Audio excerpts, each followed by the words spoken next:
Operation Solomon is a good thing to know just because of the sheer size of the operation in itself. Given that it happened in 1991, for those of us that remember it very vaguely, we certainly weren't a part of the fundraising efforts or intimately involved in what happened, but sort of hearing about it, it's really great to have an opportunity 20 years later to understand a little more about it and hear from people that were actually part of what happened at that time.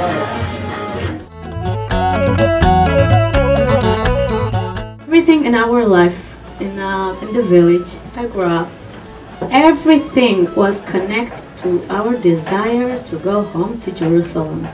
One night in 1991, around 2 a.m., my mom woke me up. As we were leaving, my aunt and I asking to my mom where we are going and why we're leaving the village. My mom, she explained to us that we were going to Jerusalem.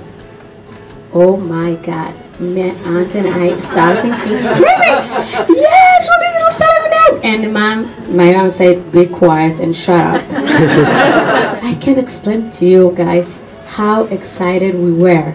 And after 4 hours, guys, it's nothing, 4 hours, all the dreams was 4 hours. We landed in Ben Gurion Airport in Tel Aviv. They just drive like from here to Boston. Yes, it's nothing.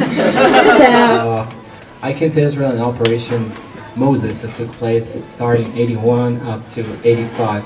And when we got to Israel, me personally was shocked to see white Jews because I grew up in you think it's funny. But when I finished my army service, then I decided to volunteer with elderly. And that's how I got to Eshel, which is an association that takes care of elderly all over Israel. It's one of the divisions of JDC in Israel. And I've been working there for the last 4 years, and we have an amazing program. One of them is specifically for the Ethiopian elderly. We did had our dream come true, and we live in Israel and in Jerusalem specifically. And that's what my parents' dream, to give me and my brothers a better future. And right now we're 8 brothers, and 6 of them are married, and I have 37 nephews and nieces. I came here tonight because I've been interested in Ethiopian Jewry for quite some time, and I think it is interesting to learn about other Jewish cultures and to kind of understand what it's like to be an Ethiopian Jew living in Israel today.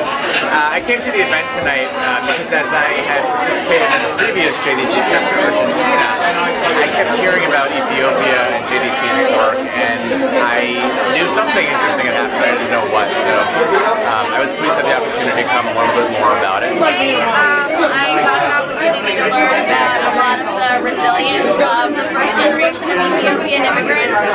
I think it's important for Jews in New York to learn about global Jewish issues because at the end of the day we are this intertwined web of Jews who our history is all linked, and so our stories are linked. I think it's important for American Jews and Jews in general to know about all different Jewish communities around the world. There is so much going on in the world with the Jewish community, and there are Jews living in places and in conditions that are so different than how we're living here, but we are actually all one community and one people, and so the opportunity to learn about that and to know about it, I think is really important to understanding who we are as a Jewish people overall. I don't think I could have said it better myself.